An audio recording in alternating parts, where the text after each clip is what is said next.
తిరుపతి శ్రీ గోవిందరాజస్వామివారి ఆలయంలో వార్షిక బ్రహ్మోత్సవాలకు బుధవారం సాయంత్రం శాస్త్రోక్తంగా అంకురార్పణ జరిగింది.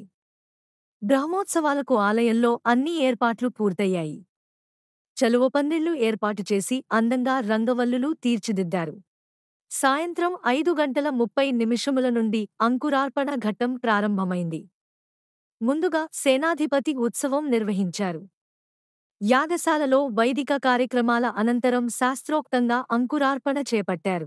గురువారం ఉదయం 8:15 నుండి 8:40 మధ్య మిథున లగ్నంలో ధ్వజారోహణంతో వార్షిక బ్రహ్మోత్సవాలు వైభవంగా ప్రారంభమయ్యాయి. వేదపండితుల మంత్రోచ్చారణలు, మంగళవాయిద్యాలు, భక్తుల గోవిందనామస్మరణ నడుమ గరుడ చిత్రంతో కూడిన ధ్వజపటాన్ని ధ్వజస్తంభంపై ప్రతిష్ఠించారు. అనంతరం శ్రీవారి ఆస్థానం ఘనంగా జరిగింది. అంతకుముందు శ్రీ గోవిందరాజస్వామివారు, ధ్వజపటం, చక్రతాల్వార్, పరివార దేవతలు బంగారు తిరుచుపై 4 మాడ వీధుల్లో విహరించారు. ఈ ఊరేగింపు ద్వారా బ్రహ్మోత్సవాల ఏర్పాట్లను స్వామివారు ముందుగా పర్యవేక్షిస్తారని ప్రతీతి. అనంతరం అర్చకులు విశ్వక్సేన ఆరాధన, వాస్తుహోమం, గరుడ లింగహోమం, గరుడ ప్రతిష్ఠ, రక్షా బంధనం చేపట్టారు. మిథున లగ్నంలో శ్రీదేవి, భూదేవి సమేత గోవిందరాజస్వామివారి సమక్షంలో ధ్వజారోహణం నిర్వహించారు.